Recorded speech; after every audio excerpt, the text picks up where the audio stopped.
Welcome to Behind the Paranormal with Paul and Ben Eno. Why aren't we asking any questions to open the show as we usually do? What went wrong? Well, somebody, mainly me, did not change questions from last week's for this week's script, so we'll break with tradition this one time and move right on to Ben. Well, you could always find some sort of, rhetorical questions well, I believe in mind. Well, actually, that's a very good point. Yeah. So, welcome to the 919th edition of Behind the Paranormal with Paul and Ben Eno, coming to you from WOON, AM, and FM radio in Woonsocket, Rhode Island, on the Paranormal Radio app from TalkStream Live, on YouTube, and via TuneIn.com. I'm Ben, and those wide-ranging questions came from my co-host, partner in Paranormal Adventures, and Dad, Paul. And today we bring you an open-line show with our wonderful cousin and frequent guest co-host, Rick Eno. Interested in all areas of the paranormal, yes. Rick is a certified investigator for the Mutual UFO Network and has been our show's Northern California reporter for several years. He lives with his lovely family in the San Francisco area. Flash him on the screen there, will you, Ben? And we also have our lovely show mascot, Aria Eno, whom we affectionately know as Aria 51. And we're going to be moving right on to our welcome to Rick. Thank you. It's great to be here again. I hope everything's good out there on the East Coast. It is. Well, it is fall here, so the leaves are turning and falling, and all the leaf peepers hopefully go back to their homes, and everything is the way it should be. Yes, without helping us with the raking. Indeed. Anyway, let's get right to it. Now, first of all, Rick, why don't we just sort of start with you? You have a new case that you wanted to report on. Yeah, at the bottom of the hour, there's it's more of a phenomenon, and then there was a witness to it. Okay, well, we'll wait to build up some suspense at the bottom of the hour then. Okay, so let's start then with a question from Phil. Now, Phil is one of our show reporters in the infamous Litchfield Triangle in Connecticut, and wanted to ask a couple of things here, Ben, if you would. Sure. Alrighty, so Phil writes to us. Hi, Paul. One of the takeaways from the Village of Voices case is that we are all in eternal present time, as Einstein and you have pointed out. But if we follow this to its logical conclusion, it also means that horrific events like the Holocaust, Stalin's purges, Pol Pot's massacres, and Mao's re-education camps are always happening forever. That is a sobering thought to deal with. Can you shed a positive light on this? Phil from Litchfield. Okay, yes, I can certainly try. Thank you, Phil, for your usual deep and thought-provoking questions. First of all, the Village of Voices case, we did a show, I believe it was 2 weeks ago, on that in honor of what would have been pretty much the middle of the 50th anniversary of that case. It was my first field case, Connecticut, 1970 to 1972. Real eye-opener, because all the theories, not only all the sort of what I thought were new theories that I had about what ghosts are all about, were apparently wrong, but of course all the old ideas that I hadn't really believed anyway really didn't work out either. So the case seemed to be, by the time we wrapped it up, more about time than death. There would be things happening all around us that seemed to be from the 18th century.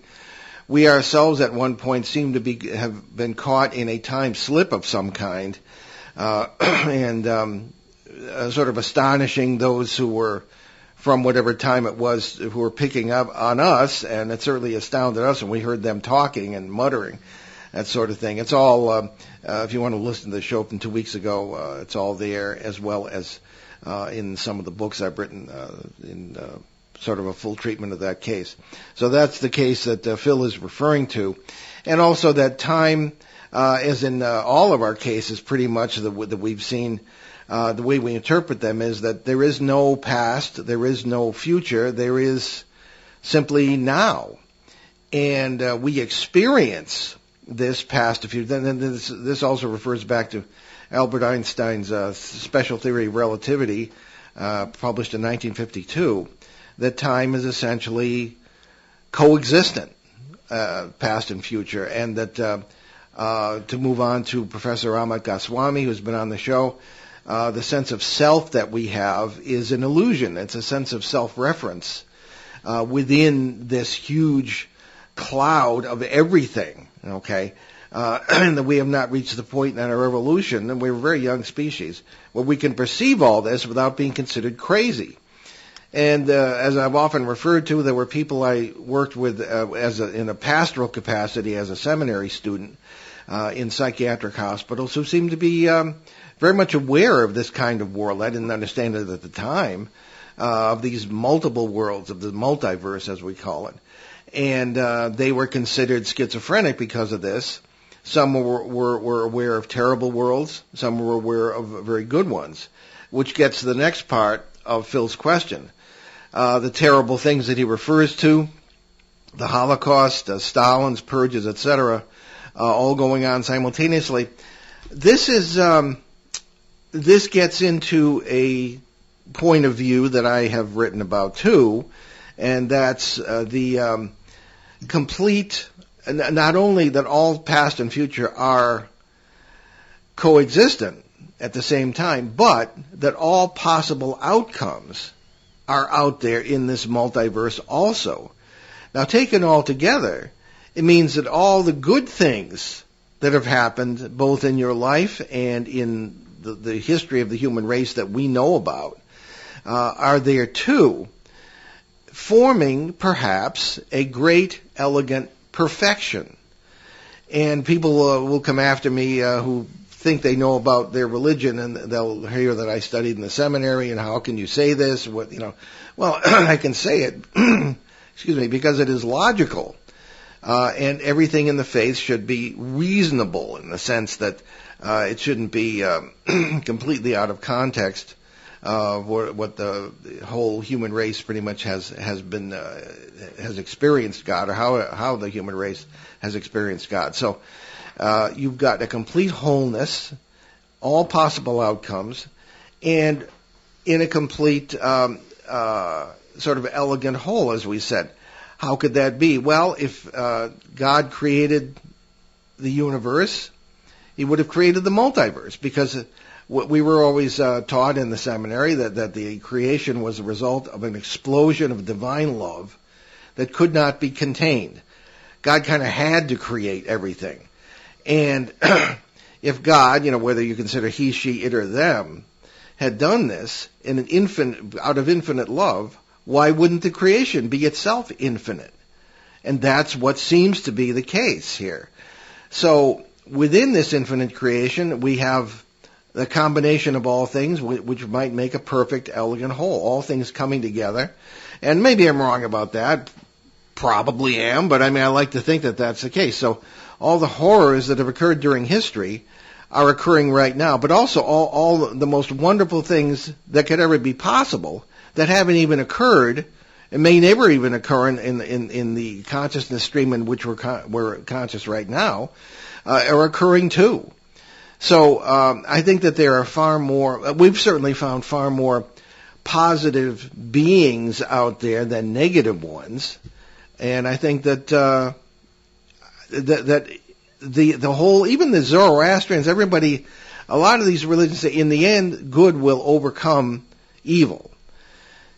And I think that's essentially, I think there's far more good out there than evil in this multiverse. Sorry for the lengthy answer, but that's essentially it. Rick, you have any thoughts on that? Well, I have a question first. That was Goshen, Connecticut, is that correct? Well, Goshen, Litchfield, and Torrington are the centers of it. It's okay. This is out of interest for me. When you went there back in, 72?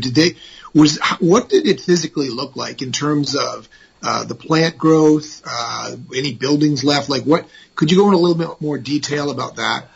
Oh, you're talking about the Village of Voices case. I thought you were referring to where Phil is in the Connecticut Triangle. Oh, it's a whole different place. Although, interestingly, the Litchfield Triangle area has the strongest Bouguer anomaly in Connecticut. It's a well-known gravitational anomaly that we find in all these flap areas. Now, the Village of Voices case, starting in 1970, was up in the northeast corner of Connecticut in Windham County, in the town of Pomfret. So that's where that was.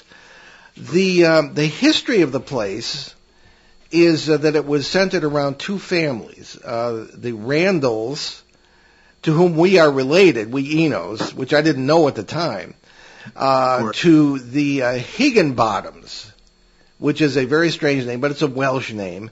And both of them, the major guys, came from Rhode Island. And we think that Darius Higginbottom was a deserter from the British Army who had married an American in Cranston, Rhode Island, and left and deserted in order to keep his American bride and not get shipped back to England, where he probably had nothing waiting for him, because the typical British soldier at the time was from the lowest economic rungs of the ladder. So that's where that is. When we went in there in 1970, it was pretty much wild. It was all overgrown, a second-growth woodland. There was a cart path where a road had been, and that's how you get in there. There were a couple of old cellar holes where cabins or houses had been. There were some stone walls where some interesting things happened. And down by Nightingale Brook, you can see the remnants of a little dam and a place where the mill had been, where they made spinning wheels, to sell. And that was later one of the reasons the place closed down. There is a rumor that it was wiped out by a plague. I've never found any evidence of that myself. More likely, it was an economic plague in the sense that the larger mills of the surrounding New England cities had put their spinning wheels mill out of business. There was some farming. There was a little cemetery. But that was pretty much it. It was all, as I say, also all wooded by this time again. And a little pond, lovely place. And then there's another road that went out to another main road to the north, where the caretaker. Was private land, and whenever we would sleep there, we got permission of the landowner, whom I came to know pretty well, who recently translated, but at an advanced age. And she actually wrote a book about one of the little girls who grew up in this place. It was a fiction, but you could still see her gravestone in the little cemetery. So that's the background. Wow. Okay. I'm always interested in that aspect of it, especially with the vegetation, because I know in Goshen, it tends to be overgrown and almost in circles where that village was. So I was curious to hear about the pomfret. That was interesting. I didn't put the two together. Yeah. Well, move back to New England where you belong, and we'll take you around to some of these places. We're working on it. Okay. All right. Does that cover Phil's question, I guess, pretty much? Thank you, Phil. It's a difficult thing to get your mind around, but it's a combination of all things taking place at once and all possible outcomes, which it does take a lot of thought, and you're the fellow to figure out if anybody is. We have Doug from Texas has a couple of questions. Sure thing. Doug from Texas, we will start with the very first question, because that is a very good place to start. Mary Poppins. Yes, exactly. Doug writes, have you ever done a show on palm reading? If you have not, do you have any intentions of doing so? Well, that's a good, simple question. The answer is no. It may have come up once or twice, but in almost 14 years on the air, we've never done a show on that. I think we ought to look into that, eh? That's a good point. Maybe it had. I don't know. I vaguely remember talking about it once or twice, but never really in depth. No, we never. I don't remember ever having a guest who could talk about that, and maybe a combination guest, tarot and palm reading. Yes. I can think of a few people right off the bat who might be able to handle that. There's a lot of palm reading and astrology. Like you could throw a rock and hit a house out here. Who has it? Usually it's within their own home, and they do palm reading or astrology, tarot cards. It seems to be really popular out here. Huh. I have myself, but what about out there? Is it as prevalent? I mean, I'd say so. I think astrology, for some reason, is now becoming more and more prevalent in popular culture, anyway. Which is, I guess that kind of makes sense. With lack of any sort of structure really at all, it's kind of like you kind of go anywhere, and if there's an emphasis on trying to control your reality, which there's a big call for that in modern Western society, where we all kind of have this sort of light solipsism enforced on us all the time. So therefore, we would want every tool possible to be able to control the reality around us. Better explain what solipsism is. Oh, solipsism is it's a philosophy, right? It's a school of philosophy written by a guy who thought he was the only person who ever existed. And Max Stirner. Yes, yeah. Which is kind of dumb, because why would you write a book if you don't think if anybody else exists, right? Yeah, exactly. So well, I think it's kind of tongue in cheek, but right, it's like narcissism of the third power or something. Right. So the idea is that nobody else exists except you, right? So you are in charge of reality in its entirety. The people around here certainly drive like that. Well, yes, as someone who drives around in Massachusetts, and I do drive like that. But it's unfortunate, and I apologize to any and all fellow drivers. Well, I have run into a lot of people, as Rick was suggesting, who unexpectedly will say, well, gee, I do tarot readings or something like this. So it seems to be very common. I noticed when I was at the Dowsers convention in Arizona 2 weeks ago, people were just, and I never really thought about that being associated with dowsing, but it is, because it's all forms of divination, which is an ancient term that comes from the idea that you ask the gods what's going on, and people would do that before they went into battle, and all this much is made of Caesar and the pharaohs doing all the. So it does seem to be very common. And one thing that might be pointed out is that when economic times are difficult, people get more interested in the paranormal. And when they're more frightened about what's going on in the world, they get more interested in it. So that may be a factor as well. Well, I guess that makes sense. Yeah, there seems to be a trend out here from people just that I know. A lot more are going to these mediums, tarot card readings, palm readings. It's becoming kind of more popular, and that makes sense with what you're saying, because there is a lot of sort of strain in society right now, and people are turning. What's interesting, though, is I don't see them turning to their religion or their faith necessarily. They're turning to that, which yeah. Well, no, go ahead, Ben. I would personally say that a lot of I'm trying to think of how to put this so that it doesn't sound insulting. A lot of let's just go with we'll say traditional religion. There we go. That's a good blanket statement. Forces you to face reality, and there's a lot that happens in the world that it's really hard to deal with, right? Distraction is sort of the main currency, and we do everything we can to distract ourselves from it. So instead of facing reality and having to deal with things, right? It may not always be the case, but it would make more sense rather than, this is kind of scary. I don't know what to do with this, and I'm scared of being powerless, right? Because there's no rule anywhere that tells us we have to know everything. And there's no rule that says, well, you have to know what to do in every situation. But for some reason, we all kind of feel compelled to know what to do all the time, and we don't, right? And so by being in the military, exactly. So in that case, right, you're like, well, I don't know what to do. I don't know where to turn. If I go to, say, generic church down the street, they're just going to say, well, you should just trust in whatever, and that's really hard to do, especially since it's an abstract concept that we can't, say, well, we don't have a direct result, whether we perceive it or not, right? If I go down the street to the local psychic and say, hey, I'm having a hard time, and they take out their charts, they go through, they do their divinations and whatnot, and then it's like, oh, well, in sometime in the future, you're going to get a windfall of X, Y, and Z. And, that's seemingly more comforting because there's a material, concrete result rather than some sort of abstract, well, I have to deal with my problems in some way, shape, or form, rather than pushing it off and focusing on some sort of material, concrete result. You see what I'm saying? So when it comes to the medicine person, as it were, nothing's changed in 10,000 years. No.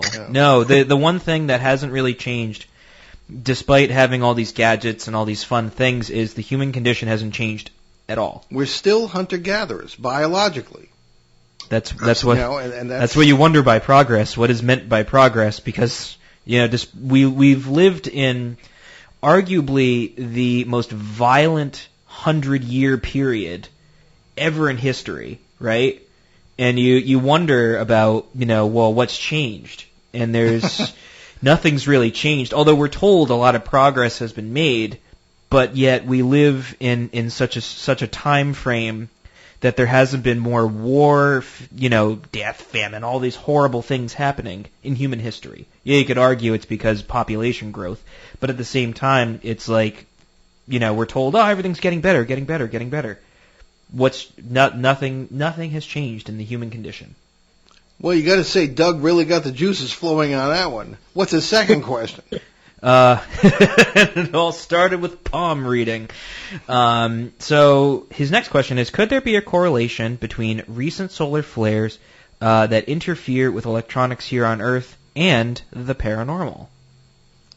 Well, I'd give that a big yes. For years now, I've been talking with astronomers who have noted that the entire galactic plane in our area anyway is all flattened out, which means that there's nothing to inhibit a lot of electromagnetics from sort of zooming around and affecting things, which of course include our brain waves. Gravity affects a lot of things. And I think that's the solar flares too all affect that. Everything is pretty much held together by electromagnetism. So these things all affect it. Rick? Well, I've heard recently reports that the 5G, which is going up, is affecting aircraft radar and radar from the ground. Yeah, I heard that too. Yeah, I think that's going to be a problem going forward. I mean, there's, and not just a minor one. And then the question of what was just asked, solar flares. I think when you really look at 5G and you look at some of the reports that have come in, people were saying about it, whether it's a health concern or interference concern or just being connected instantaneously 24 hours a day at that high speed. What is that doing? I mean, if that's a Wi-Fi signal in your house, what is that actually doing to you? Yeah, electropollution, as it's called. Yeah. And of course, as far as the paranormal is concerned, I think certainly yes. I mean, in our definition of the paranormal, it's stuff from parallel worlds, even people impinging through the electromagnetically or the plasma charged membranes that separate the worlds. That's kind of a simplistic approach.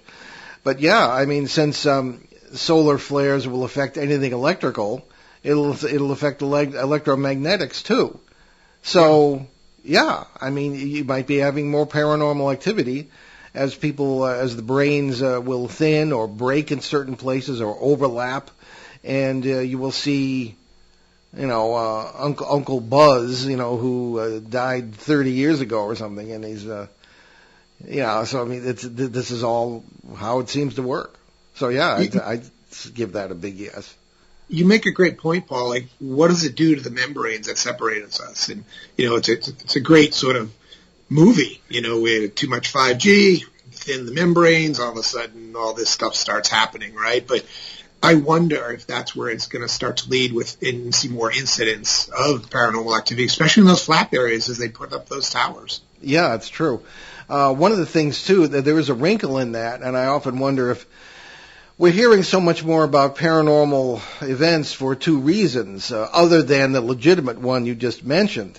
I'm sure there's that, but there's also the notion that with the technology today, things are easily faked, and with the technology today, the information flow is just totally overwhelming.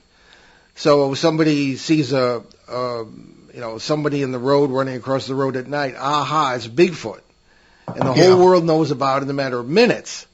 So, and it might be totally inaccurate. So we're dealing with a difficult information flow situation, I think, Ben. Yeah, I think that's important to note too. I think there's a lot of factors that kind of are in play here, and I think one really important thing to point out is the phenomena always meets us where we are. You wonder if someone listening to us now is thinking, well, I've never had anything happen to me. I've never had to deal with any of this. And there is a caller. So please. So Doug, I would say that the answer to that is a qualified yes. Yes, with a couple of caveats, as we mentioned. So, okay, now here is. Someone wants to know. Oh, this is Peter. Peter from South America, our listener deluxe and occasional co-host. And the question is that somebody wants to ask a question? Is our caller for the bottom of the hour? Oh, it is. Oh, it is the bottom of the hour. Okay. Right. Now, why don't we, if the caller doesn't mind holding on for a minute, we'll take our break and get that out of the way, and then we'll get to this new case. Lovely. So you're listening to Behind the Paranormal with Paul and Ben Eno on WOON, 1240 AM and 99.5 FM in New England's beautiful Blackstone Valley with our great guest co-host Rick Eno today. We'll be right back.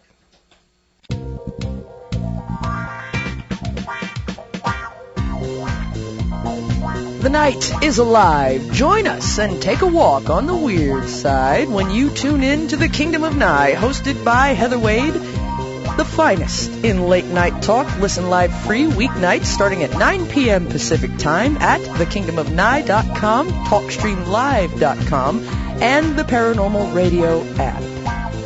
Wanna take a ride? Local and live at 99.5 FM. Okay, and we're back Behind the Paranormal on ON Radio today. And we have Eric with us. Eric, welcome to WOON and Behind the Paranormal. Thank you. Okay, Rick, take it away since you two are partners in crime. Okay, so let me just give the background of the property. We're going to be talking about the Childs Mansion, which is in Davis, California. So maybe the background so you understand how it builds up, and we're going to talk about what happened to Eric there. So the Childs Mansion, the property actually dates back to about 1850 for purchase. It was purchased by a Joseph B. Childs. They were originally from Kentucky.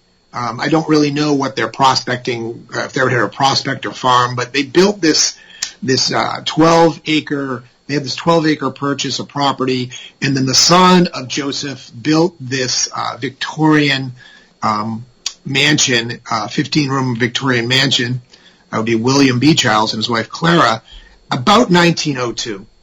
And the property served as a place for them to live. It was also a place for them to be buried. So there are a lot of Childs on the property. It's on the edge of the Davis Cemetery, so it's unclear if the Davis Cemetery was actually where they were buried, which was their property or not. But the point being, there's a lot there. So basically after the passing of Joseph Childs, the property sat kind of dormant for a while, and then in about 1960-61, Larry McFarland and his wife Sonia, Larry was 41 at the time. He was also a professor at UC Davis, chairman of the veterinary department, bought the property. What's interesting about Larry was he started at UC Davis as a janitor and worked his way up to PhD. So he was a very serious guy. His wife was a nurse out of Czechoslovakia. They had 3 children, Michael 14, Kenneth 10, and Nina 9.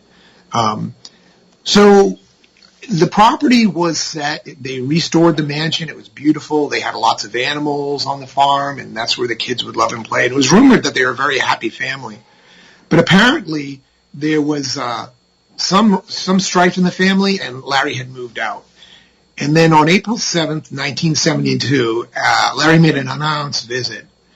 And sadly, he killed his wife and 2 children. That would be Kenneth and Nita. He bludgeoned them in the back of the head and brought them up to the bedroom and waited for his son Michael, who was 14 at the time, to return home from a school dance, and then bludgeoned Michael in the back of the head, brought him up and laid him on the same bed.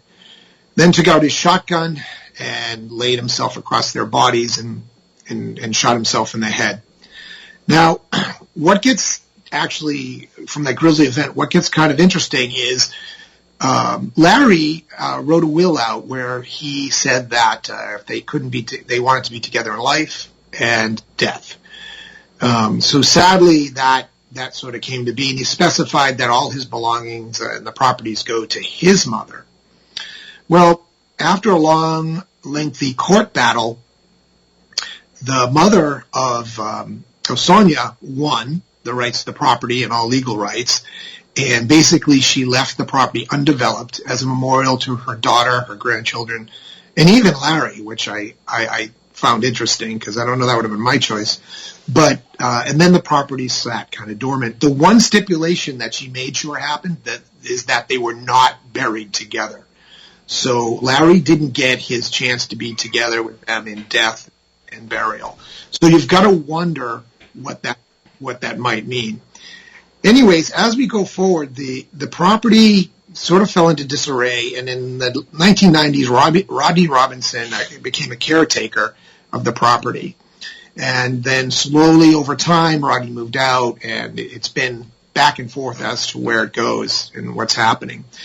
The night of the murders, Larry also put gasoline all over the house and the bodies, and he burned it to the ground. So that house is gone. But what remains is the barn. The barn, which is a very large barn, it's in disarray, but it remains there on site. So bringing us up to speed today, there's a witness on the phone. His name is Eric. He, back in about 2011, 2012, he had an experience there, and we're going to discuss that. One thing to know, prior to all this in the area, there was a large Native American population. In 2012, they were excavating the remains of, I believe it was Navajo Indians there and their belongings and so forth. So this land, even prior to the Charles getting it, had an interesting background to it. So with that, I'm going to introduce Eric. And Eric, why don't you tell us a little bit about your experience? For instance, start where, what were you doing during that time in 2011, 2012? Yeah, so I was still going to the school, the university there, UC Davis. I was with a few of my friends, and we had kind of heard the rumors about that story and decided to kind of explore it for ourselves. We knew that it was right near a graveyard, so that kind of piqued our interest too. And upon first arriving, we noticed the barn was still up and erected and wasn't torn down or anything. This was on the same property where the murders occurred. And going into the barn, it was a little bit spooky, but we didn't really see anything. It's just more of a weird feeling when we walked in. And we did actually try to see if we can find the house where it happened. We found something that looked like it was burned down, but I'm not sure if it was the same location where the murders occurred. But we did find something that looked like it was a little charred. And then shortly afterwards, we decided to go check out the graveyard, go see if we can see maybe any of the last names of the child or any of the family members. I know this is the McFarland family. So we decided to go explore the graveyard right next to it and see if we can find any of those tombstones. And while we were there, we didn't really see anything out of the ordinary. We were walking around, kind of exploring, about to leave actually, and then we kind of had all separated because we were all kind of reading the names on the tombstones, and I actually saw something a little bit in the corner of my eye, but I wasn't sure if it was just, my mind playing tricks on me. And I had called my friend Tim to come over and take a look in that same area where I saw something. And then we both were right next to the grave. Nothing happened. And then about a minute later, it looked like all the blades of grass right behind us were bending forward, kind of like if you had a broom and you were sweeping everything in one motion. All the blades of grass started bending forward, coming towards us. And by the time the blades of grass that were bending forward kind of caught up to us, I actually got the wind knocked out of me. My friend had a very similar experience, and we took off running. And for about the next 2 hours, we were both in just a really weird state of mind. I remember going to a grocery store that I had frequented a lot during college, and we were walking around, and I just remember seeing the food and everything, and it was a really weird experience because I remember seeing the food, but also it was like, these are just objects. I don't need that. That's not for me. But my rational side, I knew obviously that was food, and it also felt like it was me visiting the grocery store for the first time, even though I had been there probably hundreds of times during college. So about 2 hours later, the weird state of mind kind of subsided, and we were back to normal. But I think the weirdest part for me was that my friend and I had pretty much the same exact experience following the encounter at the graveyard. Well, that's interesting, Eric. How about the other members that were separated? Did they experience anything that night? No, they didn't. But they were they saw kind of what happened. They knew we were spooked, and one of them said that our eyes kind of looked dilated. I remember that, but I don't know if they were just playing it up, but they were the ones kind of, I think maybe one of them didn't believe us.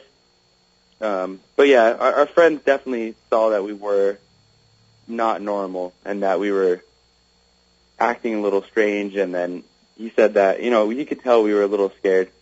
But, you know, the weird part was normally I would be really afraid of those kinds of things, but I was actually really comfortable, really calm. I wasn't afraid at all. And it was really strange to almost have, like, two parts of you thinking different things simultaneously. It's like one part of you knows this place, and then one part of you, it feels new, and it was just a really weird experience. Yeah. Paul, Ben, any comment? Well, Eric, I'm curious, you associate this experience with the terrible events in that house? I'm not sure. Yeah. I can tell you that we were looking for that kind of stuff, but we were out looking for something, but it was in a graveyard, so I have no idea. It could have been a number of things. I did feel, it felt almost like that same curiosity that you have when you're a little kid. So it almost felt like innocent, whatever it was. Well, just the not having been there or experienced that with you, I would venture an opinion or an interpretation that you, from our world, you would have had a close encounter with an identity point among the terms that we had to invent just to talk about this point of view that we have on the paranormal. The whole idea of everything being simultaneous and all outcomes being there as well has a caveat that all of us are actually all of us. There is the individual being a sense of just a sense of place and not having any reality indicates that real reality indicates that we are each other at some point. So whoever you were connecting with, whether it was somebody in that cemetery or somebody in that house or maybe someone that had nothing to do with any of that, you had an experience of literally being someone. That's why you felt so natural. I've had that. I think a lot of us have had that. We don't understand it, but I think that's what it's about. I don't know. What do you say?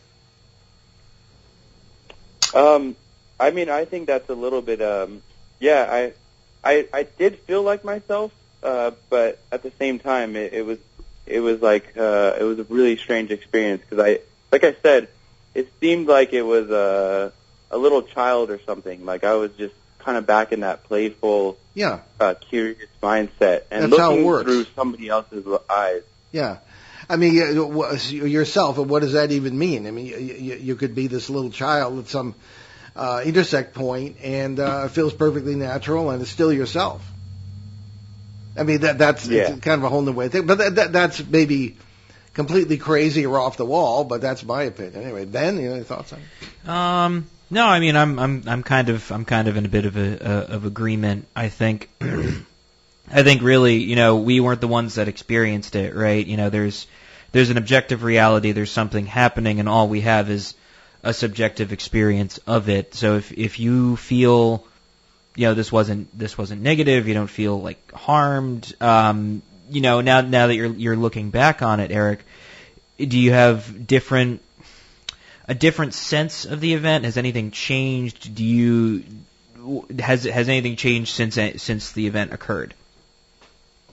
No, not really. I just thought it was really bizarre that my friend and I had pretty much the same exact experience. So, because I had talked to him about what happened to him.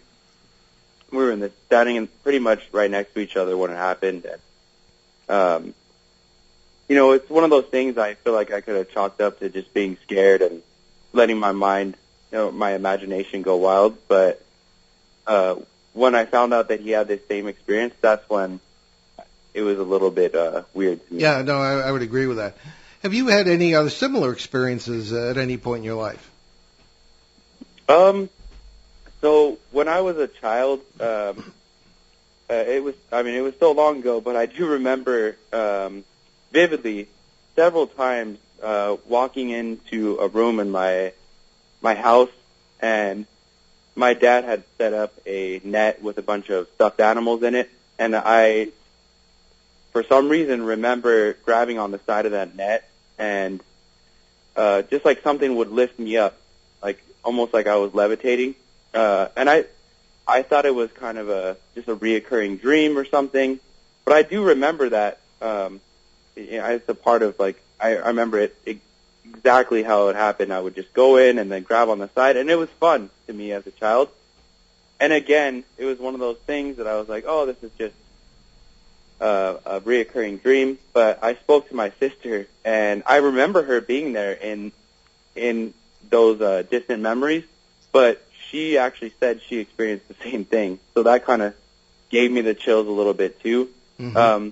I've never seen anything, but I feel like I have seen the environment being manipulated, if that makes sense. I've never actually seen anything. I've been curious about that kind of stuff, but I think that's the earliest memory of like anything paranormal happening to me. Okay. But it was reoccurring several times. I might suggest that you could be one with empathic capabilities or characteristics, and a lot of people have that. It's part of our survival instincts, but actually being able to connect with other people in a very, very intimate way as far as their feelings are concerned, that sort of thing, whether they're present to the physical senses or not.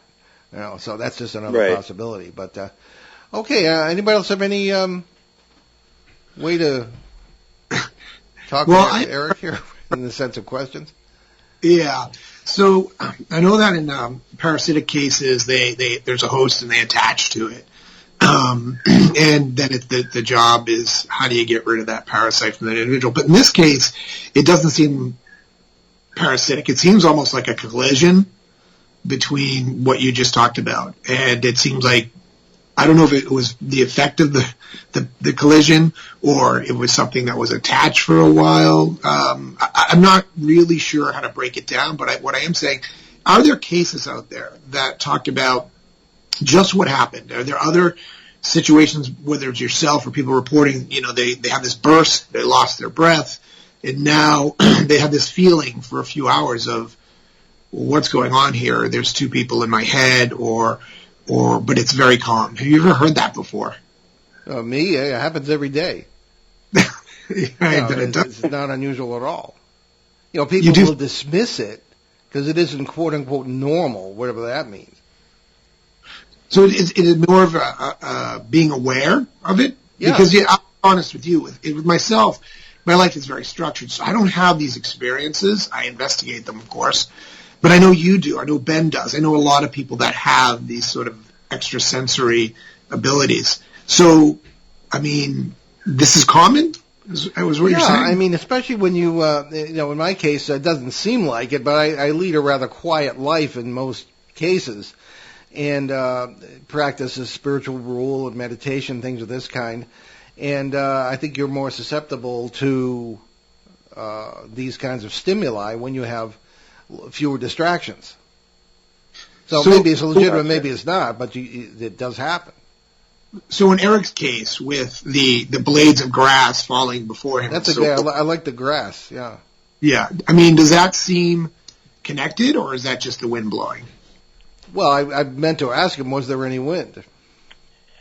I mean, it's always a possibility, right? But this graveyard was surrounded by lots of trees and tall hedges and things like that. So it just seems a little bit unlikely to me that it was wind. Okay. No, I have heard of that kind of thing. The entire environment can be affected. This tall grass, were you standing, was the whole thing tall grass? Or was it just sort of bordering the area you were standing in? Yeah, it was just sort of bordering the area that we were standing in. We were actually right near that grave where I kind of saw, something in the corner of my eye. Yeah. I just, again, I kind of brushed off as like, oh, that's just, my mind playing tricks on me until that experience happened. And, yeah, it was just, it was really strange. Yeah. Okay, well, I think we can continue to monitor the situation if you want to stay in touch with Rick, Eric, and thank you so much for calling in. And interesting case, but not too unusual, actually. All right. All right. Thank you. Okay. Eric. Okay. All right, have a good one, guys. Eric from California. All right. I think we've got time maybe for one more question here, and this is specifically for Rick from Peter in Bogota. Indeed. And Peter writes to us, are there any specific characteristics a case might have to be considered for a, quote, star team, unquote, investigation? And can you give a couple examples of actual star team cases and investigations? Okay, so that's involved. Star team, typically the ones that I hear about, I don't participate in star team. They're much deeper in terms of MUFON, right? Yeah. Let me clarify. So MUFON has different categorizations of I'm a field investigator. And if you're a field investigator, you can be appointed to different teams. And that's all based on your experience and the time that you have to give to the actual team. So a star team member like Dev, they'll go and investigate crash site landings. They'll go investigate actual entities on site, abduction cases and so forth like that. So it's a different level of field investigation. And it's much more involved. And there's equipment involved usually all the time. So that's the sort of the scope of it. And then in terms of examples, what I can do, I mean, I hear about them. I hear about entities all the time in the area because I'm in contact with them. I hear about crash site landings when they happen.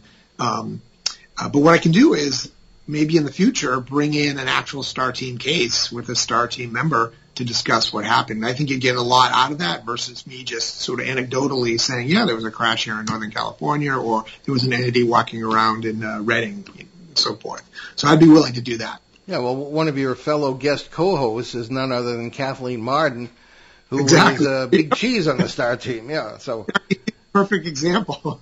we could maybe do a panel or something with you and Kathy and ourselves. That's a good idea. Yeah, that'd be cool.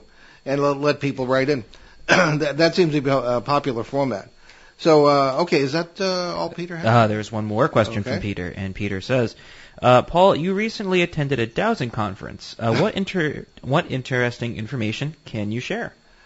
Well, yes, that was 2 weeks ago in Flagstaff, Arizona, and I spoke on something that wasn't entirely related. Well, it was, I guess. It was just on the paranormal in general. And I kind of related it to dowsing because dowsing is a form of divination, as we were talking about earlier in the show with tarot cards, things of this kind.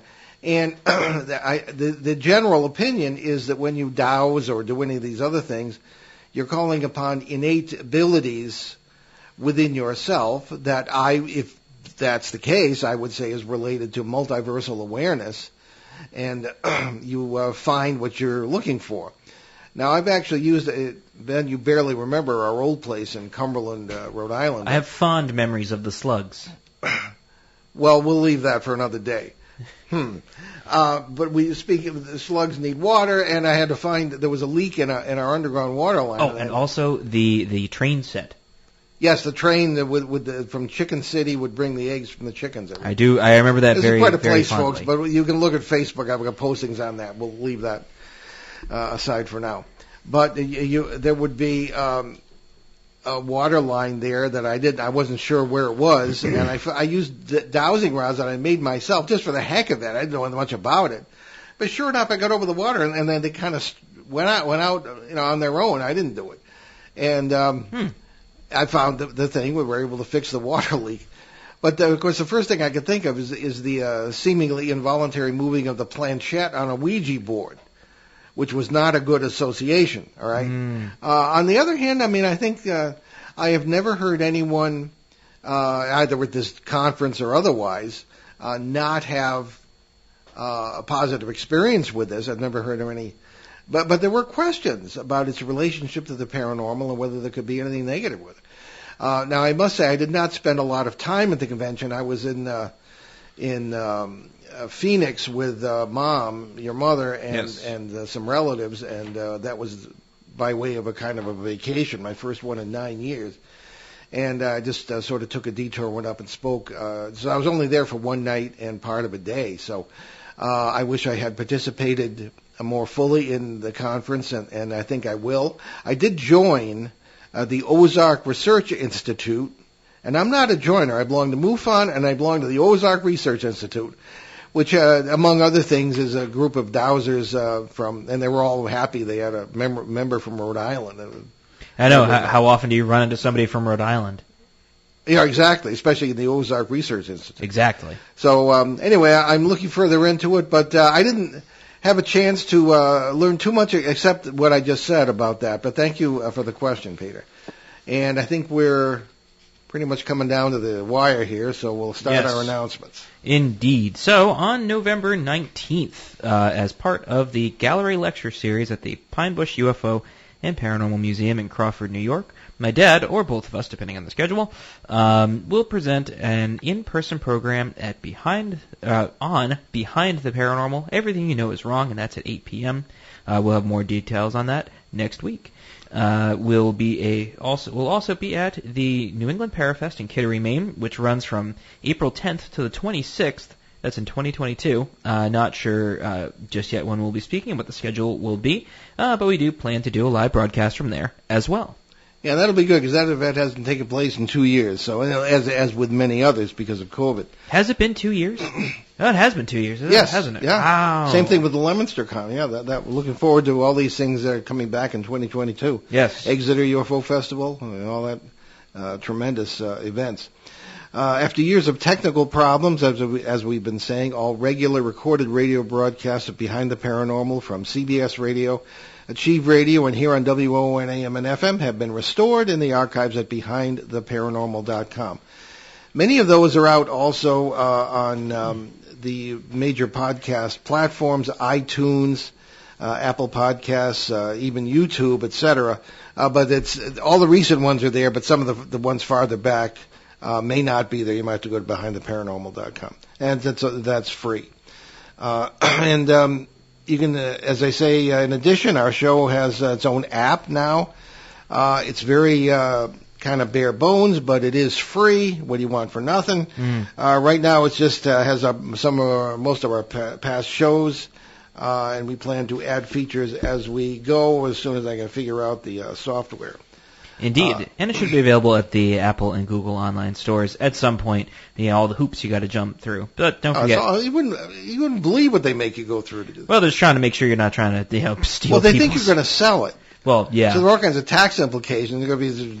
You don't have to worry about that if you don't sell it, but they still make you jump through the hoops anyway. That's a good point. So you can check out our show, or our books rather, along with those of our guest co-hosts at our show website, BehindTheParanormal.com, where you can also find out more about the show, our many cases over the years, our public appearances, as well as how to book us, along with our 900 plus free recorded shows, now restored, as my dad mentioned earlier.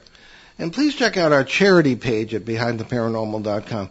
These are charities we have checked out very thoroughly. As a matter of fact, we know the people who run them personally, and the money goes where it's supposed to. There's Hope for Hilldale Cemetery in Haverhill, Massachusetts. Tom Spitaleri called in last week, was talking about that. He's an organizer of many great events here in New England. Other charities include USA Cares, Canadian Veterans Advocacy, Helping Haiti's Orphans, which is very special to me personally, Youth Mentoring Connection in Los Angeles, Crohn's and Colitis Foundation of America, and the Sisterhood of Ground Zero, along with the Milk Fund here in Northern Rhode Island. So, Rick, what's going on with you? Well, it's my anniversary today. Oh, wow. Happy anniversary. Thank you. Yeah, we're going to go out for a family lunch. Italian, it's our favorite. And we're going to enjoy the afternoon doing that. And then, I'm behind 4 cases. So if Deb's listening, I'm sorry. I will get caught up. But there's a lot of, out in California, we're seeing a lot of cylinders being reported, meaning these flying objects in cylinders that have no wings, no tail, but seem to be moving through. And people are spotting them and getting involved. So I'll be researching that for the next couple of weeks. Excellent. So what do you have for next week, Ben? Well, we have warming up in the microwave. On November 14th, we'll bring you a rare visit with a novelist, Dina Ray, whose fact-based novel looks at paranormal parasite influence in advertising and cults. Well, advertising, I can well believe that.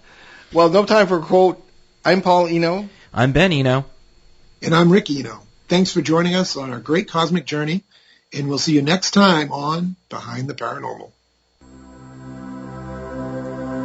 Return to this radio frequency 167 hours from now for another edition of Behind the Paranormal with